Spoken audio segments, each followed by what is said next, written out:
Hello everybody, welcome back to the video, and today I'm going to be reviewing Scream 2. So, I think I have a lot more to say when it comes to this movie than I do the original. Because this one, to me, is not as good as everyone says it is. Now, don't get me wrong, I still think it's a good movie. I don't think any of them are bad. But there are elements I do not like about this movie. So, let's just start with those. So, keep in mind, spoilers do lie ahead. So, spoiler number one, I do not like the Mrs. Loomis twist. Now, upon this viewing, I actually realized there were a bunch of clues that Mrs. Loomis would be the killer, but not that Debbie Salt is Mrs. Loomis. So, I mean, you do get a few pieces of evidence throughout the movie that she's the killer, but at the same time, you don't have that evidence. And so that just makes it just sort of lame. Other thing I'm not a big fan of when it comes to this movie, I think a lot more people will agree with me on, because Mrs. Loomis is actually a really popular Ghostface. I don't like the random musical number that's thrown in here. I just don't. It does not fit a Scream movie, and so that kind of makes me nervous by the suggestion of Scream 7 being a musical. If it is, just have better musical numbers than the one in here. So let's talk about this one. So the opening, honestly, with the whole phone call thing being in 5 out of 6 of the movies, it's weird having something different for this one. But I do like the setting.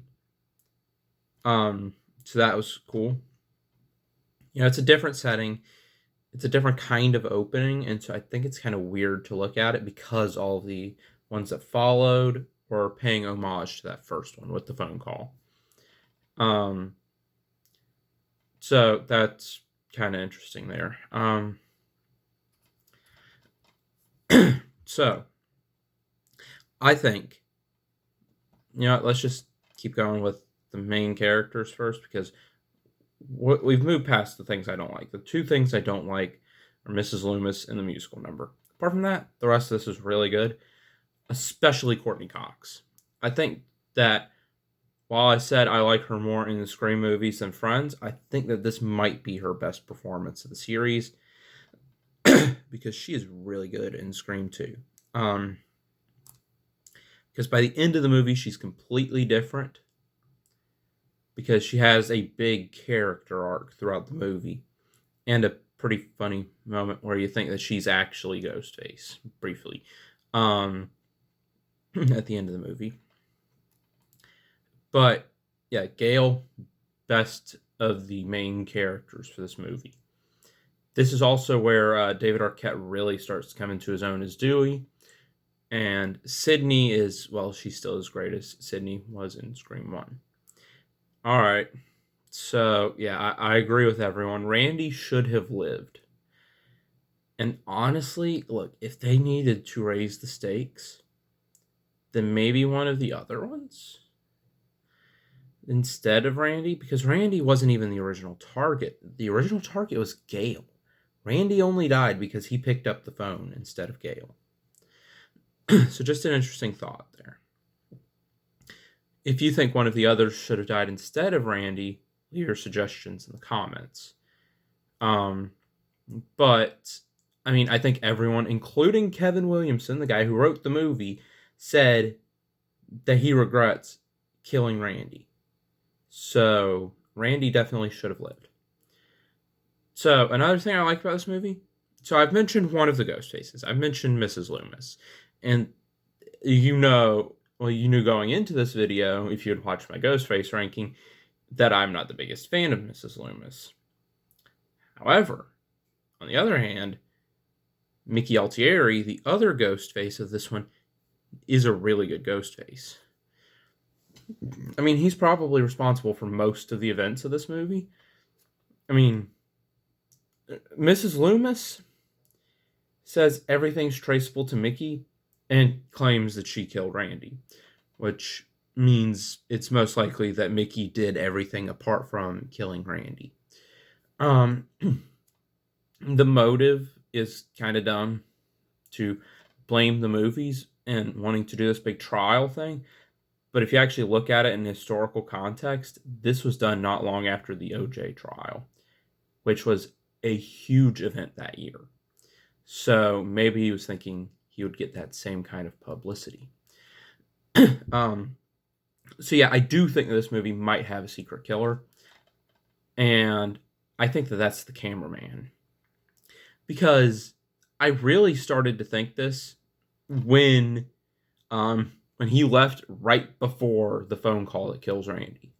Isn't that a little suspicious right there? And then he disappears right before the climax. Honestly, in any other movie, it would have made him seem like the most obvious suspect. And honestly, I do think there's two places that a third killer would make sense. Well, a couple. One, the house party. Because, I mean, okay.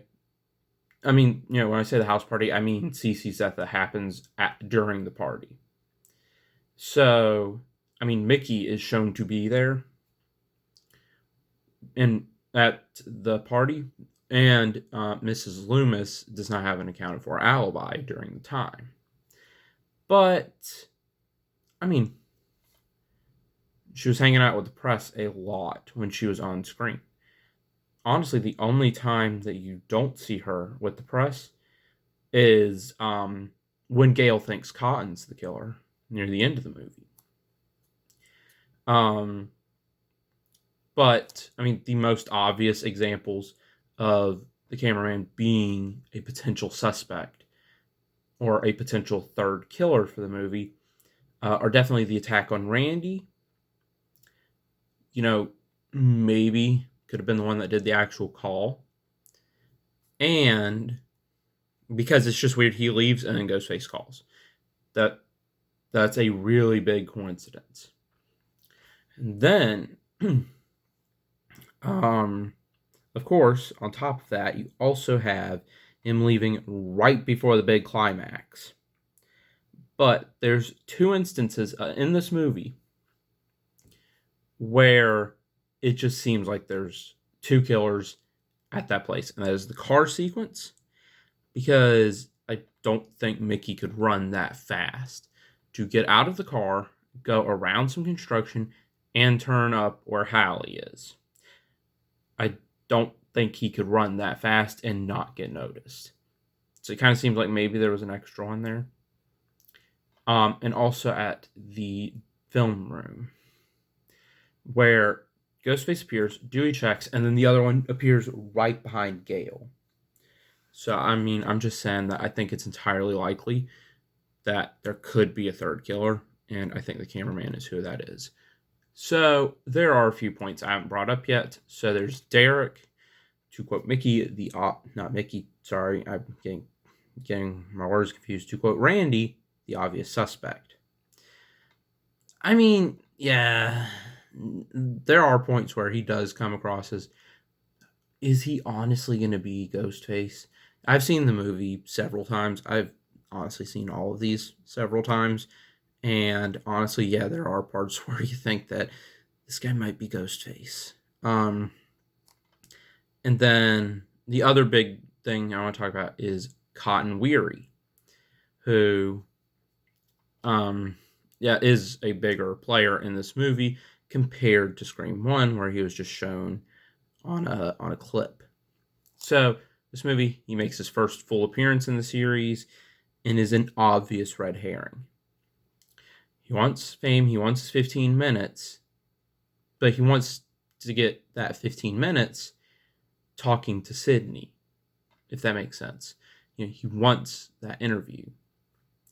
And so that's why he says at the end of the movie, I like the fact that, when Mrs. Loomis says, you could be the survivor, you could be the star of the whole thing, trying to convince Cotton to let her kill Sydney.